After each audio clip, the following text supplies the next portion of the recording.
जय गुरु जी। गुरु जी को प्रणाम। सत्संग सुनने वाली सारी संगत को प्रणाम। उम्मीद करती हूँ आप सभी अपने घर कुशल मंगल होंगे। सत्संग तो बहुत सारे होते हैं गुरु जी के से जब आप जुड़ जाते हैं, लेकिन हम चाहे कोई भी सत्संग सुनाना क्यों ना चाहें, लेकिन जो सत्संग गुरु जी का हुक्म होता है या कहिए जो वो हमसे सुनवाना चाहते हैं, बुलवाना चाहते हैं, हम वही शेयर कर पाते हैं। 14 अप्रैल को एक हमारी माया आंटी हैं जिन्होंने हमें गुरु जी के चरणों से जोड़ा था, और उनके घर में माता रानी का कीर्तन था, नवरात्रों का कीर्तन था। और if I am not wrong उस दिन शायद फर्स्ट या सेकेंड नवरात्रा था, फर्स्ट, सॉरी, शायद फर्स्ट था। तो उन्होंने हमें इनवाइट किया, और 16 अप्रैल को मेरे घर में मेरे मैरिज एनिवर्सरी का सत्संग था। तो उन्होंने कहा आना ही आना है आपको, और दोपहर का कीर्तन रखा था उन्होंने।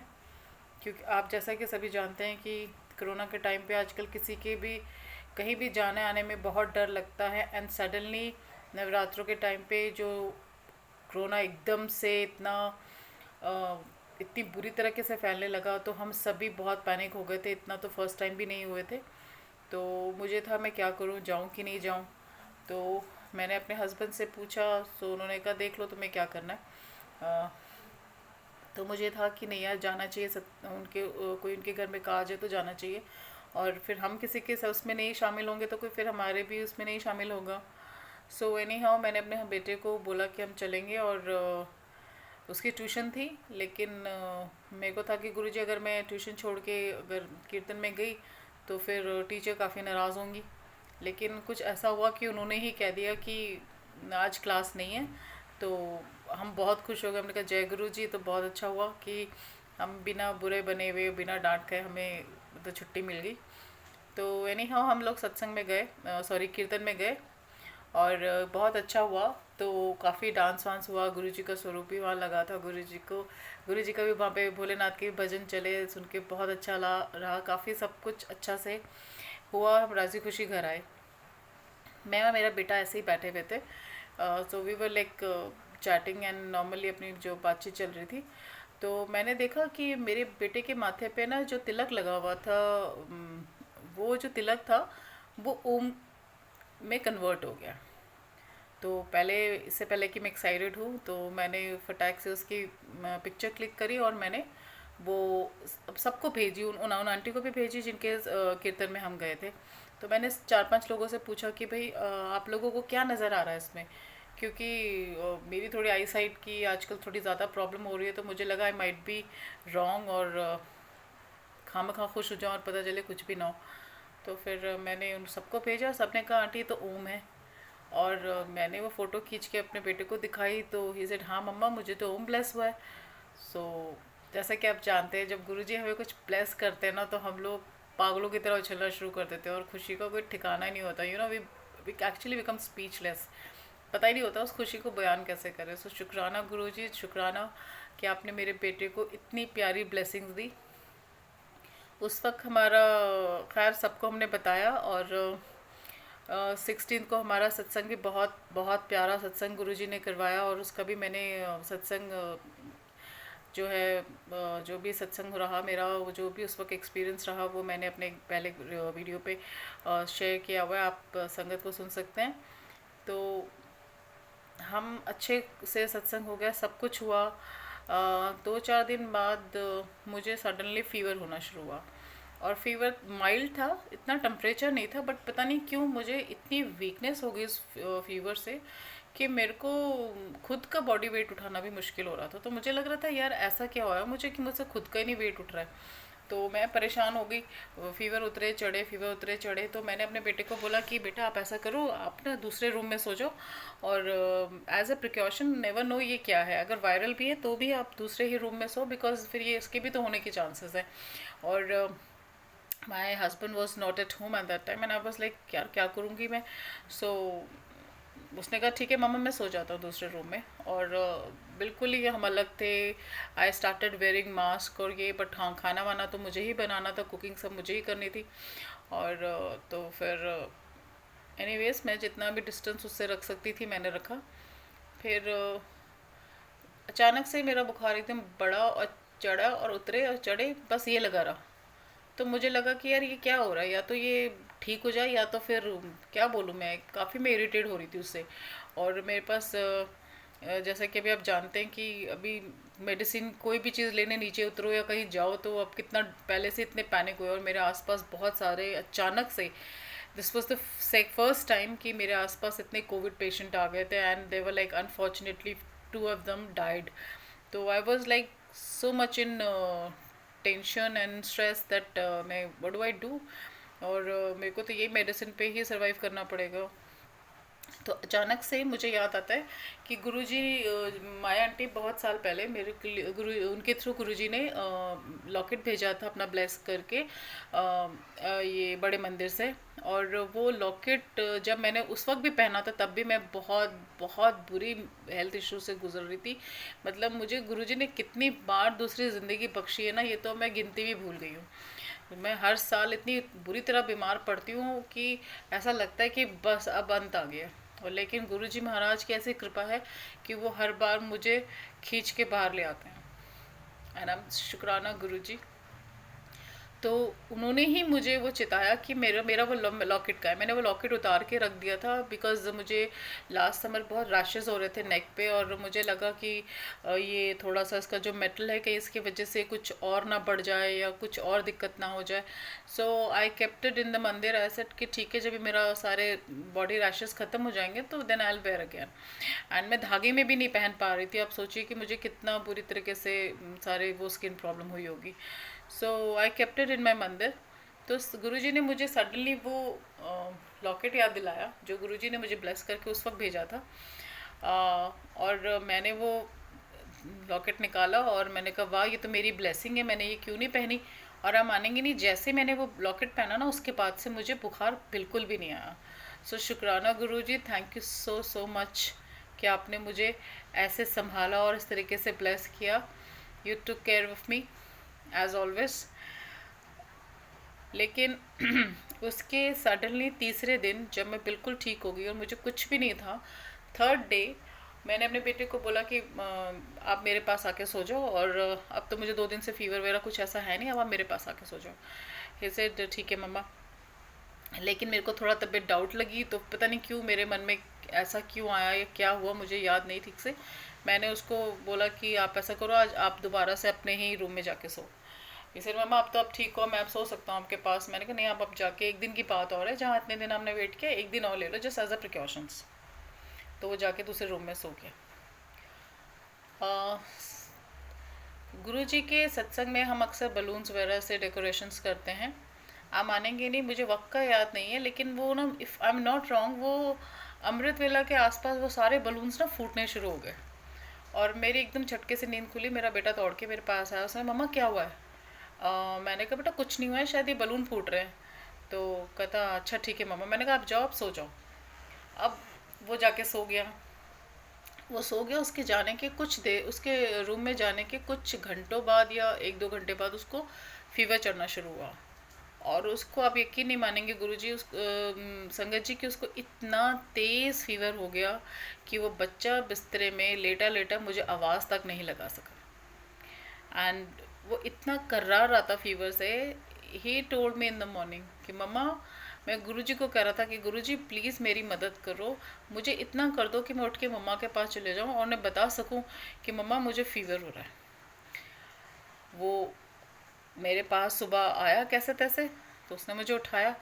तो सिर्फ मम्मा मुझे ना अजीब लग रहा है। अच्छा, ये नेवर सेज कि मुझे फ़ीवर है या ये, ही ऑलवेज सेज मुझे अजीब लग रहा है। मैं फटाक से उठी और मैंने उसको देखा। आप यकीन नहीं मानेंगे संगत जी, वो ऐसे तप रहा था ना, बिल्कुल अंगार की तरह। और मैं, उसने कहा, जब उसने मुझे ये सारी बात बताई कि क्या हुआ सारी रात को, अब मैं इतना रोई हूँ ना संगत जी कि मुझे इतनी गिल्ट फील हो रही थी कि मेरा बच्चा बुखार में तड़प रहा था और मैं कैसे सो रही थी। तो नहीं सर मम्मा आपका क्या दोष है, मैं तो उधर था ना, आपको कैसे पता चलता। मैंने फिर मुझे सडनली ध्यान आया कि गुरुजी कैसे बलून रात को सारे अपना भी फूटने शुरू हो गए थे। तो शायद वो मुझे इंट्यूशन दे रहे थे कि इसको अपने पास ही रख और अब इसकी तबीयत ख़राब होने वाली है। बट आई ऑफ कोर्स हम इतने डम होते हैं कि हमें कुछ समझ नहीं आता है। तो वो मेरे पास आके लेटा, मैंने उसको उसका टेम्परेचर चेक करा, इट वाज समवेयर अराउंड 102 और 101 if I am not wrong. तो आई स्टार्टेड गिविंग मेडिसिन, उसको मैंने पैरासीटामोल वगैरह देना शुरू कर दिया और उसको अपने पास ही लिटाया। फ़ैन वैन तो हमारे घर में वैसे ही बंद थे जब से मैं बीमार चली थी, तो मैंने उसको लिटा दिया और मैंने तो मेडिसिन दी। मुझे लगा चलो बुखार है, उसको पसीना आएगा तो बुखार टूट जाएगा, लेकिन उसको पसीना नहीं आ रहा था। 1 दिन हुआ, 2 दिन हुआ, तीसरे दिन बुखार जो है एक बहुत परवान चढ़ना शुरू हुआ, फीवर दौड़ते दौड़ते। और मैंने उसको जो फीवर की दवाई दी उससे उसका बुखार टस से मस नहीं हुआ। फिर मुझे सडनली गुरुजी ने ही मुझे वो रियलाइज़ कराया कि मेरे पास पैरासीटामोल की डोलो पड़ी है 650, तो वो मैंने मेडिसिन निकाली और वो मैंने उसको दी। उससे उसको इतना फ़र्क पड़ा कि वो थोड़ा सा कम हुआ, लेकिन वो भी कुछ चंद सेकंड के लिए, एंड वो सडनली ना वापस चढ़ना शुरू हो गया। अच्छा जी, अब फिर मेरे को लगा कि चलो ठीक है यार, अभी शायद हो सकता है थोड़ा तेज़ होके, कई बार होता है ना फीवर थोड़ा तेज़ होता है और फिर एकदम नीचे होना शुरू हो जाता है, बट ऐसा कुछ नहीं हुआ। फीवर चढ़ता जाए चढ़ता जाए चढ़ता जाए, तो फिर सडनली मेरे को लगा कि यार नहीं अब बहुत हो गया, अब मैं शायद पट्टी करती हूँ तो शायद उससे आराम आए। लेकिन उससे प्रॉब्लम, उससे क्या हुआ, फीवर तो तेज़ हो ही रहा था, साथ साथ उसका हेडेक भी बढ़ता जा रहा था। And when I checked his fever, it was like 104.8। And जब मैंने वो टेम्परेचर देखा संगत जी, मेरे को, मैं आपको ना यकीन नहीं दिला सकती हूँ कि मैं किस तरीके से बिखर गई थी उस वक्त। मुझे ऐसा लगा गुरुजी कैसा वक्त आ गया है, किलोमीटर की दूरी पे हॉस्पिटल है, मैं उसे डॉक्टर के पास ले जा सकती हूँ, डॉक्टर को घर बुला सकती हूँ, कुछ भी कर सकती हूँ। जेब में 4 पैसे हैं, मैं उसको कोई भी अच्छे डॉक्टर को दिखा सकती हूँ, मगर because of corona we are so scared that we are so helpless कि हम कुछ नहीं कर सकती हूँ। मैं सिर्फ बेबस हूँ। अगर मैं किसी डॉक्टर को फ़ोन करती हूँ या कहीं जाती हूँ तो वो सबसे पहले बोलेंगे जी आप कोरोना का टेस्ट कराइए, और वो इतना लंबा और इतना इरिटेटिंग प्रोसीजर है जो मेरा बच्चा इस वक्त अफोर्ड नहीं कर सकता। And I started crying. मैं बहुत रोई। मैंने कहा गुरुजी, जब मुझे लगा ना उसका टेम्परेचर नीचे नहीं हो रहा है, तो एज़ यूजुअल जैसे हम हमेशा करते हैं, मैं तो करती हूँ, अक्सर ऐसे ही करती हूँ, नादानी कहिए या क्या बोलिए। तो मैंने कहा गुरुजी, आप हमेशा कहते हैं कि मेरे रास्ते पे चलना आसान नहीं है, इम्तिहान देने पड़ेंगे आपको कि हम कैसे हैं, हम कितना आप पे विश्वास करते हैं। लेकिन आज आपका इम्तिहान है, आपने सबके इम्तिहान ले लिए और मेरे भी इम्तिहान लेते रहते हो आप, ये इम्तिहान ही है। आज आप मुझे ये साबित करके दिखाओ, मेरे बच्चे को ठीक करके दिखाओ, और ये साबित करके दिखाओ कि कल को जब मुझ पे या मेरे परिवार पे कोई विपदा आएगी ना, कोई आए ना आए, आप ज़रूर आएंगे। आज आपका भी, मुझे आज आपके भी रिश्ते की सच्चाई देखनी है कि आप मुझे कितना प्यार करते हो और आप मेरे परिवार की कितनी परवाह करते हो। Can I trust you, can I feel free कि हाँ कुछ होगा तो मेरे रब, कोई आए ना, मेरा गुरु ज़रूर आएगा मुझे बचाने। मैं बहुत रोई, बहुत रोई, मैं बिल्कुल ऐसे टूट गई ना। मैं इतना रो रही थी ना कि मुझे मुझे ना आसपास की लाइटें भी नज़र नहीं आ रही थी। वहाँ से उठी, मेरा बेटा मुझे कहने लगा माँ चुप हो जाओ, कुछ नहीं होगा, मैं ठीक हूँ, मैं ठीक हूँ। मैं मुझे इतनी दया लग रही थी कि उस हालत में भी ना वो मुझे कंसोल करने की कोशिश कर रहा था।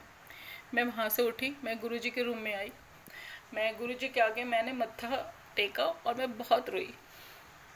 मैंने कहा गुरुजी, मेरे बच्चे को कुछ हो गया ना तो आज यहाँ से 2 लाशें निकलेंगी, मैं उसके बिना अपनी ज़िंदगी नहीं सो सकती। वैसे आसपास आप इतनी बुरी बुरी खबरें देख रहे हो, रोज़ डेड बॉडीज़ को जाते हुए देख रहे हो, तो आप सोच नहीं सकते गुरु संगत जी के, उसको मेरी दिमागी हालत ना किस तरीके से हिली हुई थी। मैं गुरु जी के सामने आई, गुरु जी ने ना मुझे सिर्फ एक ही बोला, क्यों चाहिए तेरे को। मैं इसका मतलब आपको एंड में बताऊंगी।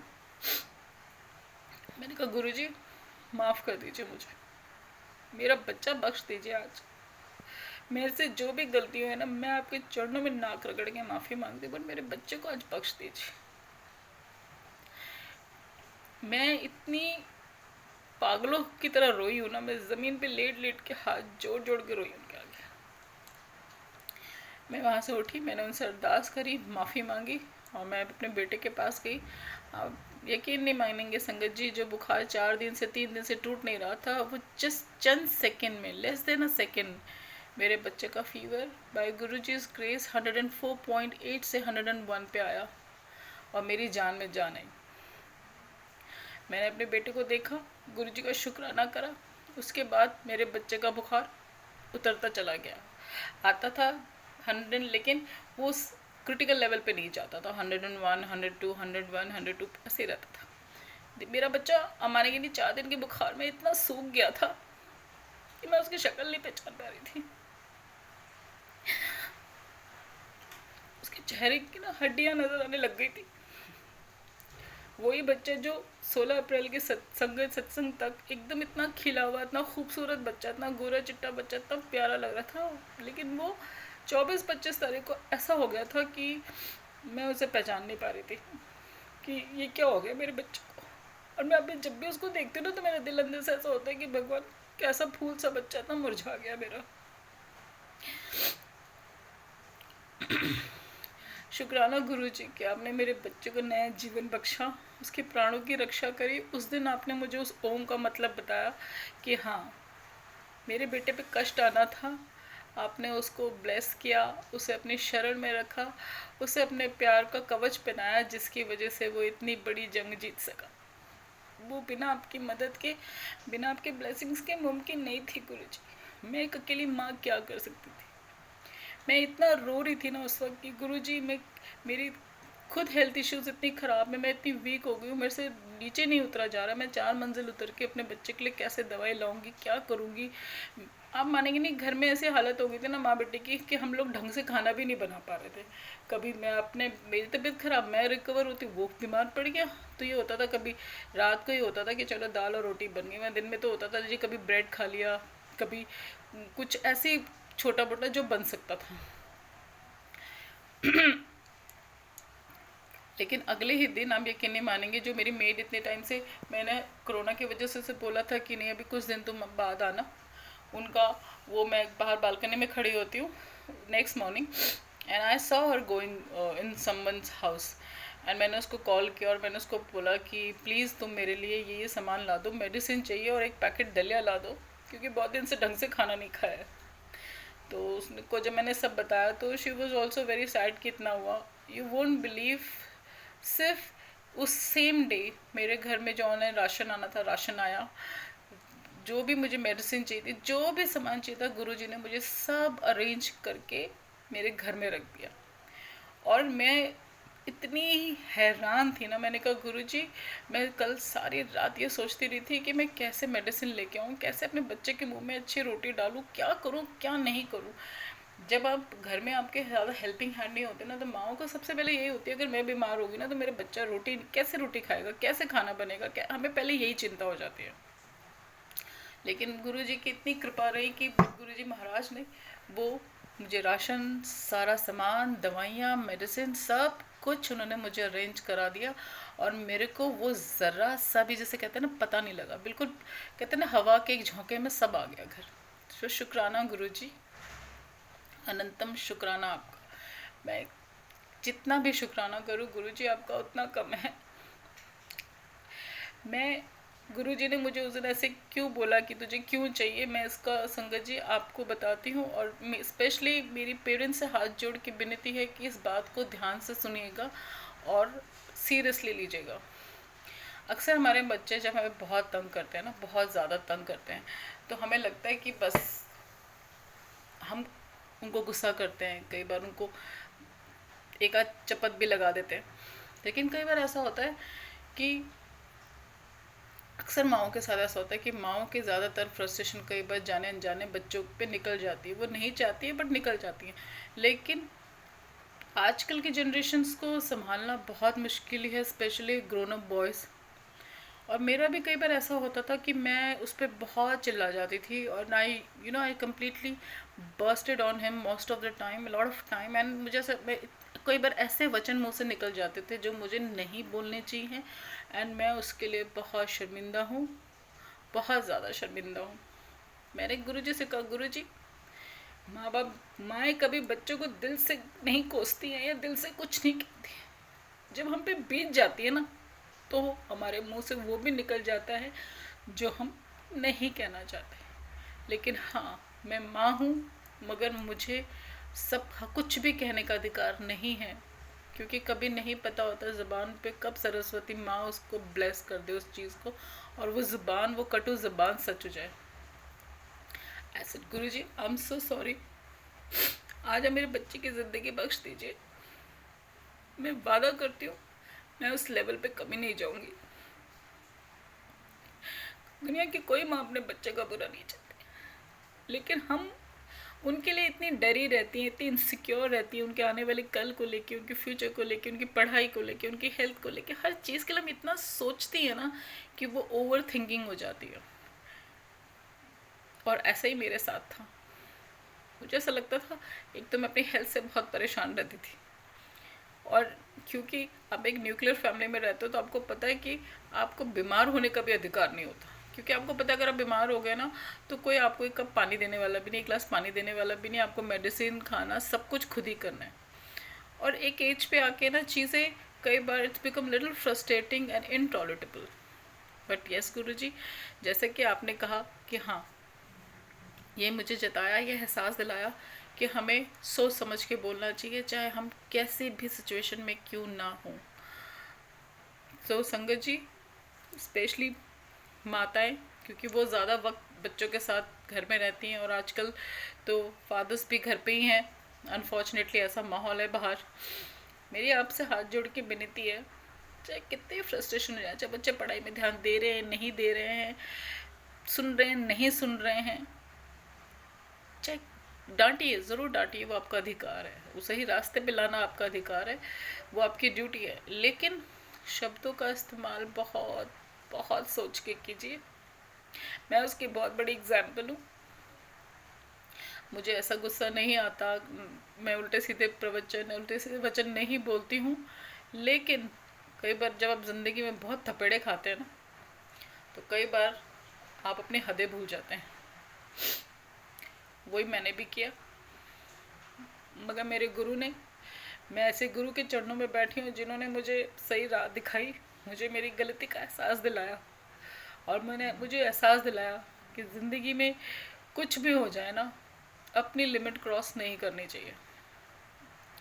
आप भी, जो गलती मैंने की है संगत जी, प्लीज़ आप उस गलती आप मत करो। मुझे पता है बच्चों को संभालना, parenting, it's not easy, it's a very tough job, और आज की डेट में जब हम फाइनेंशियल्स, हेल्थ, पता नहीं कैसे कैसे प्रॉब्लम से जूझ रहे हैं, एक ख़त्म नहीं होती दूसरी शुरू हो जाती है, और ऐसा लगता है कि भगवान बस हो गया। और ऐसे टाइम पे जब हमें अपनी गलतियों का एहसास होता है तो हमें उन गलतियों को, उस रियलाइजेशन को सीरियसली लेना चाहिए। सो ऐसे हैं हमारे गुरुजी, वो कर्म ही नहीं काटते बल्कि हमें जीने का सही तरीका सिखाते हैं, हमें राह दिखाते हैं, हमें क्या करना चाहिए और क्या नहीं करना चाहिए।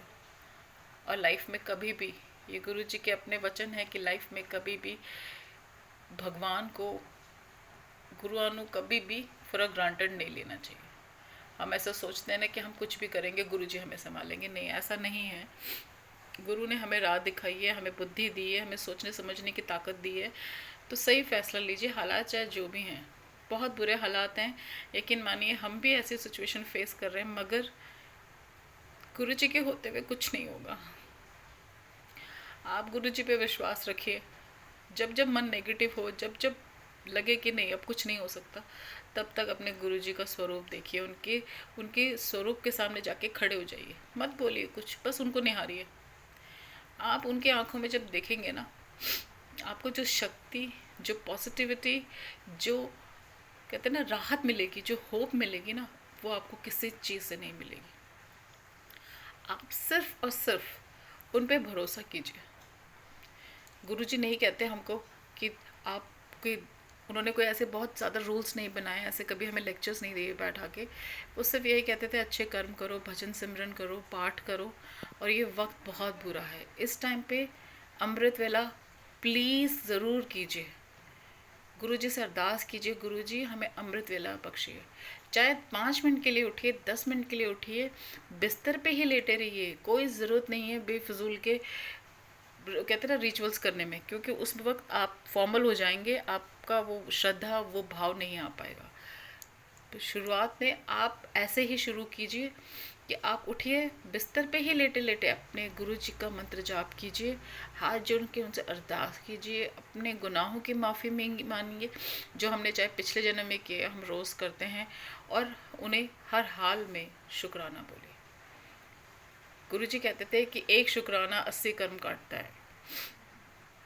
तो मुझे नहीं लगता कि इससे आसान कोई तरीका है गुरुजी से माफ़ी मांगने का या अपने कर्म कटवाने का। मैं भी अपनी गलतियों से ही सीख रही हूँ। मैं आपको लगेगा कि शायद मेरे को बहुत आसान है ये सब बोलना, बट नहीं, ऐसा नहीं है। आप मेरे सत्संग सुनेंगे जो मैंने पहले इसमें पोस्ट किए हैं, तो आपको पता चलेगा कि हम बुरे दौर से गुजरे हैं। सत्संग तभी बनता है जब आप किसी परीक्षा से, किसी कष्ट से गुजरते हैं। तो जब तक कष्ट नहीं आएंगे, तकलीफ़ नहीं आएंगी, परीक्षा नहीं आएगी, तब तक सत्संग नहीं बनेगा। आपके दुख किसी के लिए सत्संग बन जाते हैं, जीने की राह बन जाते हैं, प्रेरणा बन जाते हैं। तो आप कभी अपने सत्संग सुनाने से ना कभी शर्मिंदा मत होइए कि नहीं मैं ऐसे कैसे बोलूँ, मैं ये क्या बोलूँ, मैं अपनी फाइनेंशियल प्रॉब्लम कैसे बताऊँ, या मैं अपनी हेल्थ। नहीं, बिल्कुल नहीं। ये गुरु परिवार है, ये गुरु का परिवार है, हम आपस में परिवार हैं। हमें पूरा अधिकार है अपनी संगत, अपना सत्संग शेयर करने का। गुरुजी कहते थे सत्संग सुनाने वाले का भी कल्याण और सत्संग सुनने वाले का कल्याण। तो इस कल्याण को रोकिए मत। जब आप सत्संग सुना रहे होते हैं, जब अपने भगवान का, अपने गुरु जी का आप गुणगान कर रहे होते हैं, तो आपके कितने कष्ट, कितने पाप कट रहे हैं ना, वो आपको नहीं पता है। तो मत शर्माइए। चाहे आपके लोग, कई बार मेरे को लोग कहते हैं यार मैं कैसे सत्संग सुनाऊँ, मेरे पास तो एक ही है, मैं क्या बार बार सुनाऊँ एक सत्संग? क्यों नहीं, ये आप डिसाइड नहीं करेंगे। आपका एक सत्संग, जाने हो सकता है किसी ने आपका सत्संग पहले नहीं सुना हो ध्यान से, शायद वो अब सुन ले। तो आपको नहीं पता कि आपका सत्संग का उद्देश्य क्या है, वो क्या होना है, गुरुजी क्या करवाना चाहते हैं उस सत्संग के ज़रिए। तो प्लीज़ अपने दिमाग को, अपनी इंटेलिजेंसी को साइड में रखिए और सत्संग सुनाइए। जी मेरे पास वही सत्संग है जो मैंने पिछले महीने आपके घर सुनाया था, मैं वही सुनाऊंगा, और ज़रूर सुनाइए। चाहे वो एक सत्संग है, सेम सत्संग है, सुनाइए। और अगर कोई सत्संग सुनाता है आपको, तो उसे भी आप ध्यान से सुनिए, क्योंकि सत्संग में, भजन में ही हमारे सारे जवाब होते हैं।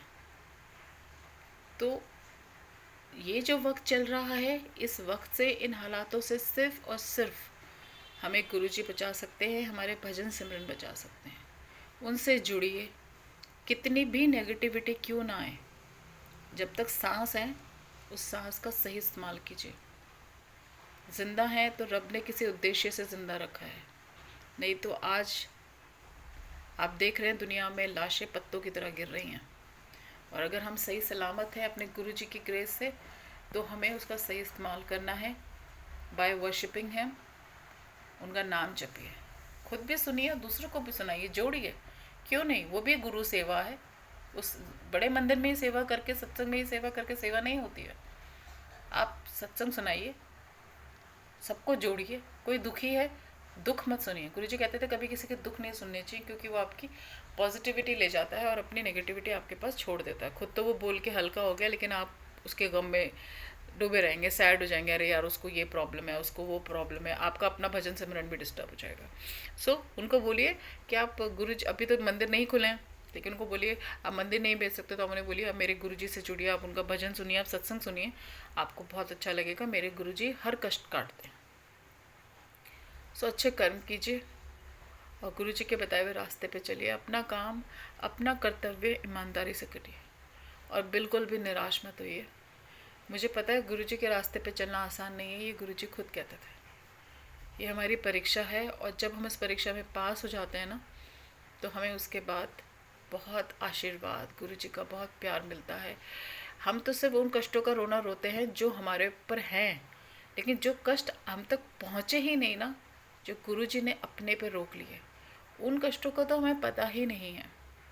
तो हमेशा उनसे कहिए गुरु जी शुक्राना हमें बचाने का, हम पे अपनी कृपा करने का, शुक्राना उन दुखों से भी बचाने का जो हमें नहीं पता है। आपने हमें इस लायक समझा, हमें अपने चरणों में जगह दी, हम आपके सदैव आभारी रहेंगे गुरु जी। हम ना आपके प्यार के, क्या आपके गुस्से के भी काबिल नहीं हैं, लेकिन फिर भी आपने हमारी सारी कमियां, सारे पाप, सारे गुनाह देखे, उसके बावजूद भी आपने हमें अपने चरणों में जगह दी, अपने मंदिर आने की अनुमति दी। इससे बड़ा वरदान, इससे बड़ी खुशी, इससे बड़ा गिफ्ट हो ही नहीं सकता। शुक्राना गुरु जी कि आपने हम जैसे पापियों को गला लगाया। ऐसे ही हमें कदम कदम पे हमें हमारी गलतियों का एहसास दिलाइए, उंगली पकड़ के हमें सही रास्ता दिखाइए और हमारा हाथ इतनी कस के पकड़िए गुरुजी कि दुनिया का कोई तूफान हमें आपके चरणों से जुदा ना कर सके। हम पापी थे, हैं और हमेशा रहेंगे, क्योंकि हम इंसान हैं। हम जो हालात भुगत रहे हैं, जिस दुनिया में रह रहे हैं, यहाँ पे अच्छी राह पे चलना बहुत मुश्किल है। इंसान होना ही अपने आप में बहुत बड़ी परीक्षा है गुरुजी। आप जननी जान है, आप सब जानते हैं, आपसे कुछ नहीं छुपा है। बस हम पे कृपा कीजिए, हम आपके बाल गोपाल हैं। हमने अभी चलना भी नहीं सीखा है गुरुजी, अभी हम बहुत छोटे बच्चे हैं आपके। आप ही को हमें चलाना है, आप ही को हमारी सही राह दिखानी है, आप ही को हमें बेहतर इंसान बनाना है। हम आपके बिना न कल कुछ थे, न आज कुछ है, न आगे होंगे। सो प्लीज़ गुरुजी हम पे कृपा बनाइए, हमें सद्बुद्धि बख्शिए, हमें अपनी भक्ति का दान दीजिए, हमें सही राह पे चलाइए। और दुनिया में जो जो ये हाहाकार, जो भी इस वक्त तकलीफ़ें हैं, प्लीज़ गुरुजी इसी पल से उन सभी दुखों का, तकलीफ़ों का, बीमारियों का अंत कीजिए और समस्त मानव जाति की रक्षा कीजिए। प्लीज़ दया कीजिए गुरुजी, हालात अब बहुत बुरे हो चुके हैं। आपने जो जो कहा था गुरुजी वो एक एक वचन सत्य हो रहा है। प्लीज़ हम इस माड़े वक्त से हमारी हिफाजत कीजिए। आपके अलावा हमारा कोई नहीं है गुरुजी, हमारा कोई नहीं है। प्लीज़ हम पे दया कीजिए। एक शेर है ना जो मैंने बहुत पहले एक बार कहा था और आज गुरुजी ने मुझे दोबारा वो याद दिलाया है कि दुनिया मेरा एक ऐप देखे मैनू लख लख बात सुनावे, गुरु मेरा लख ऐप देखे फिर भी मैनू गले लगावे। तो ऐसे हैं हमारे गुरुजी। प्लीज़ गुरुजी पे विश्वास रखिए, उनके साथ बात करिए, उनके स्वरूप के सामने बैठ के चंद मिनट उनके साथ शेयर कीजिए। यकीन मानिए वो सुनते हैं। सो गुरुजी और संगत जी, कोई गलती हो गई हो, कोई शब्द गलत यूज़ कर लिया हो या कोई भी इसमें भूल चूक हो गई हो तो प्लीज़ मुझे क्षमा कीजिएगा। संगत जी सत्संग ज़्यादा से ज़्यादा सुनिए, शेयर करिए और सुनिए और सुनाइए। बस ये वक्त जो मिला है ना, इसे सिमरन में खर्च कीजिए। बाकी सब गुरुजी है संभालने के लिए, आप सिर्फ अपना कर्म संभालिए। गुरुजी आपका आज और आने वाला कल संभालेंगे और शायद जो कहते हैं ना मरने के बाद भी जो है वो भी संभालेंगे। सो शुक्राना गुरुजी। कोई गलती हो गई हो, भूल चूक हो गई हो गुरुजी तो प्लीज़ मुझे क्षमा कीजिएगा। आई होप मैंने ये सत्संग सुनाने में जस्टिस किया। I did not make too many mistakes. Please मुझे क्षमा कीजिएगा और जो भी मैंने गुनाह किए हैं गुरुजी जाने अनजाने उन सभी के लिए मुझे क्षमा कीजिएगा। सारे जगत का कल्याण कीजिएगा। शुक्राना गुरुजी, भूल चूक माफ़ गुरुजी। संगत जी मेरे सत्संग अगर आपको अच्छा लगा हो तो प्लीज़ इसे लाइक कीजिए, सब्सक्राइब कीजिए और शेयर कीजिए, ताकि जब भी मैं नया सत्संग गुरुजी मुझसे अपलोड कराएं तो आप सभी संगत को वो राज़ी खुशी समय पे पहुँचे। तो थैंक यू संगत जी, मेरा सत्संग सुनने के लिए बहुत बहुत शुक्राना। खुश रहिए। जय गुरु जी। शुक्राना गुरु जी।